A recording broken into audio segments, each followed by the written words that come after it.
नमस्कार, मैं हूं प्रफुल्ल केदारे और आप देख रहे हैं एसएसटी मुक्तांगण, जहां व्यक्त होंगे मुक्त विचार मुक्त मन। दोस्तों, आज 10 अप्रैल सिंधी भाषा गौरव दिन। सबसे पहले तो एसएसटी महाविद्यालय की तरफ से सभी भारतवासियों को सिंधी भाषा गौरव दिन की ढेर सारी शुभकामनाएं।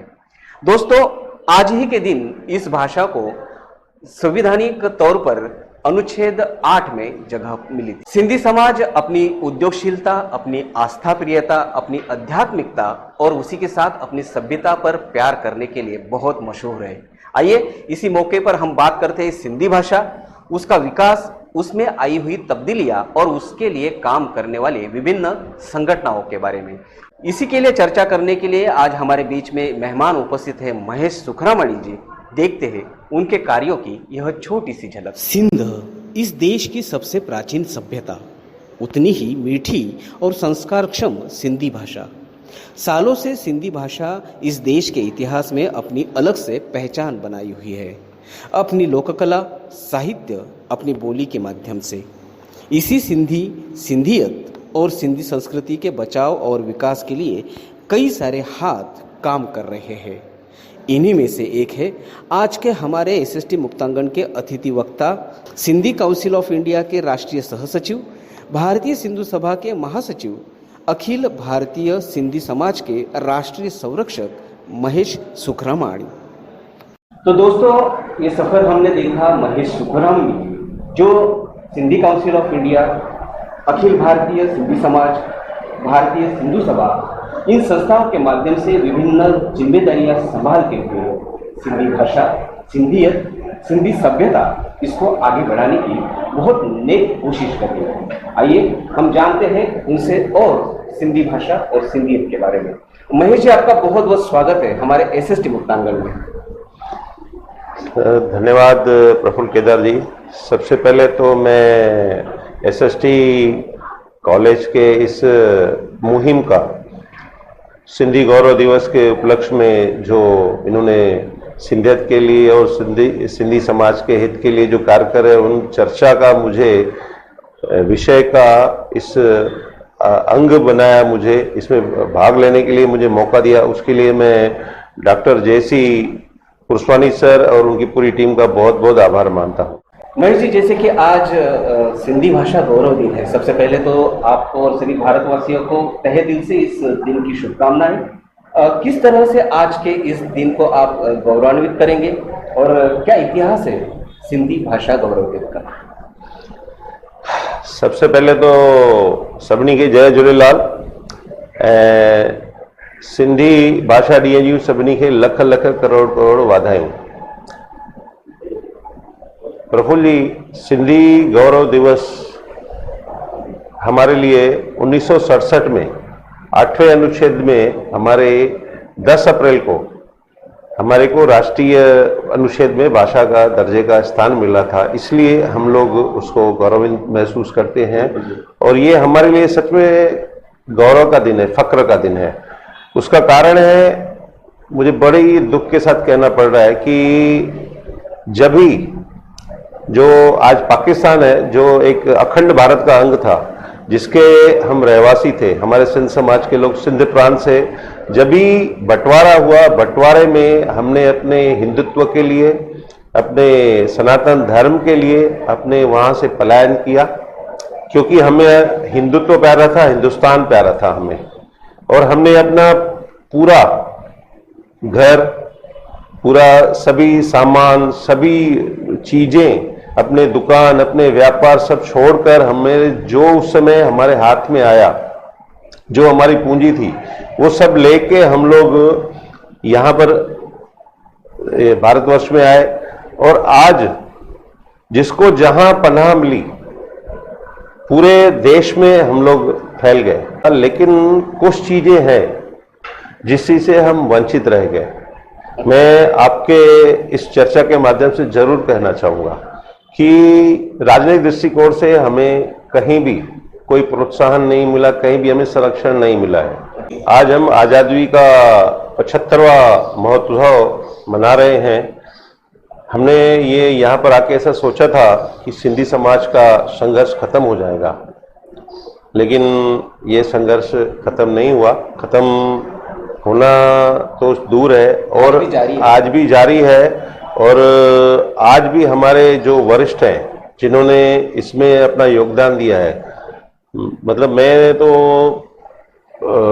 बड़ों को तो नहीं इतना जान पाता, लेकिन जो अभी मेरी नज़र में है और सबसे बड़ी कुर्बानी देश की आज़ादी में हमारे शहीद हेमू कालानी ने दी थी। तो सिंधी समाज का भी आज़ादी में हमारा योगदान था। बहुत से शहीद थे और यहाँ सबसे पहले थाना डिस्ट्रिक्ट के एमपी थे चोइथरामाणी जी, जिन्होंने अपने समाज के लिए वहां पर आवाज बुलंद की थी। डॉक्टर लदाराम नागवानी जो भारतीय जनता पार्टी के राष्ट्रीय कार्यकारिणी के सदस्य है और भारतीय सिंधु सभा के राष्ट्रीय अध्यक्ष भी हैं, तो उन्होंने भी अपना जीवन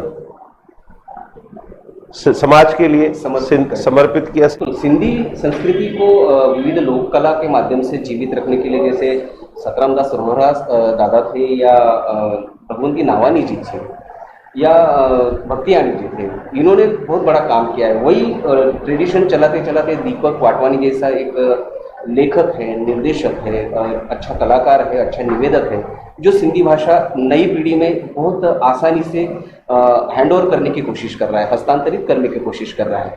तो आप भी काफ़ी नज़दीक से उन्हें जानते हैं। उन्होंने आपके प्रति कुछ बोला है, कुछ अपनी भावना व्यक्त की है, वो देखिए। जय झूलेलाल। महेश सुखरामानी जी सिंधी समाज के लिए, सिंधी जाति के लिए, सिंधी भाषा के लिए उनके जो अनथक कार्य हैं, जिसमें वो थकते ही नहीं है, वो सारे विश्व भर के सिंधी समाज ने देख लिए।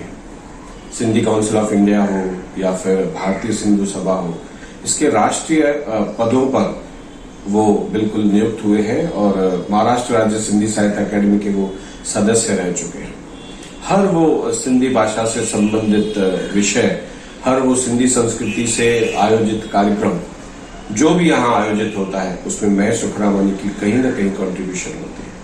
और साथ ही साथ मैं एसएसटी कॉलेज के मैनेजमेंट के लिए भी कहना चाहूंगा कि चाहे ही एसएसटी कॉलेज में सिंधी गैर सिंधी समाज के छात्र पढ़ते हैं, लेकिन एसएसटी कॉलेज ने भी हर जाति, हर समाज को साथ में लेकर चलना जो है अपने छात्रों को सिखाया है। और इसी के चलते जब सिंधी समाज की भी बात आती है तो कई सारे कार्य, कई सारे त्योहार उनकी तरफ से भी मनाए जाते हैं। कई तरह के प्रोजेक्ट्स वो अपने छात्रों को देते हैं, जो हमें, हमारे समाज को, हमारी नई पीढ़ी को बिल्कुल रोजगार भी देते हैं और संस्कृति की जानकारी भी देते हैं। हाल ही में जो दिवाली का उत्सव था, उसमें हटरी कैसे बनती है, हटरी का क्या महत्व होता है, वो युवाओं को समझाया गया।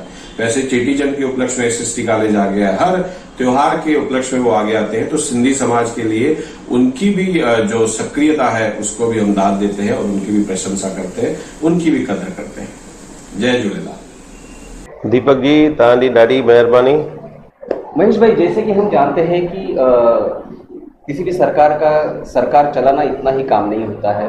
उनका काम होता है कि वहाँ की कल्चर, वहाँ की भाषा को जीवित रखना, उसका संरक्षण और संवर्धन करना। जैसे कि केंद्र सरकार हो या राज्य सरकार हो, स्पेशली इनके लिए एक डिपार्टमेंट होता है, एक विभाग होता है।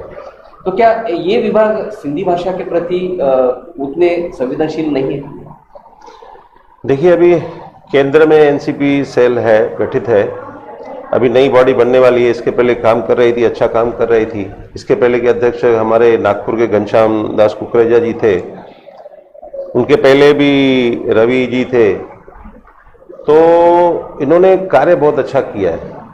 उनकी कार्यप्रणाली ऐसी रहती है कि जिस राज्य में अगर हमारी सिंधी साहित्य अकादमी नहीं है, ऐसे बहुत से राज्य हैं जहाँ पर अकादमी गठित नहीं हुई है, तो वहाँ पर जितना भी संधी बहुल इलाका होगा, जहाँ भी सिंधी समाज के लोग रहते हैं, तो वहाँ पर हमारी सिंधियत की खुशबू, सिंधी कल्चर, या हम लोग अपने समाज के लिए, उस बोली के लिए, उस सिंधियत के संघर्ष संरक्षण के लिए हम क्या कर सकते हैं, उसके लिए विशेष अनुदान की भी योजना होती है। अनुदान रहता है, बजट रहता है, अच्छा खासा बजट है। और वो लेकिन 2 साल से कुछ हुआ नहीं है। कोरोना काल अभी कोरोना काल सबके लिए पीड़ादायक था, लेकिन अभी हम सब उस चीज़ों से उबर चुके हैं। मुझे लगता है कि वो दुख की घड़ी और वो काला दिन हमको भूल जाना चाहिए, क्योंकि हमने कभी नहीं ऐसा नहीं सोचा था ऐसे दिन आएंगे। लेकिन आज हम उन चीज़ों से उबर कर आगे बढ़ रहे हैं और इसी का नाम जिंदगी है। आगे बढ़ना ही चाहिए और एनसीपी सेल अपना कार्य बहुत अच्छी तरह कर रही है, मैंने देखा है, और हमेशा उनका सहकार उल्लासनगर के लिए भी रहता है। रजिस्टर संस्था जो भी उनके पास अपना निवेदन दे, अपने प्रपोजल देवे, अपना प्रोग्राम दे, उनको वो लोग बजट देते हैं और नियम के तहत उनका प्रोग्राम होते रहते हैं। ये भारत सरकार की बहुत अच्छी कार्यप्रणाली है।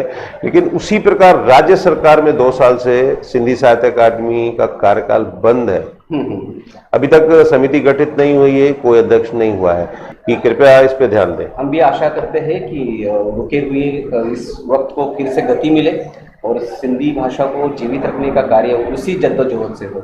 जैसे कि आपने कहा कि सेंट्रल गवर्नमेंट हो या स्टेट गवर्नमेंट, स्थानिक स्वराज्य संस्थाओं की अपनी एक जिम्मेदारी होती है, उसी स्तर पर सिंधी काउंसिल ऑफ इंडिया भी अपने निजी स्तर पर इस सिंधी भाषा को उसके विकास के लिए कार्यरत है।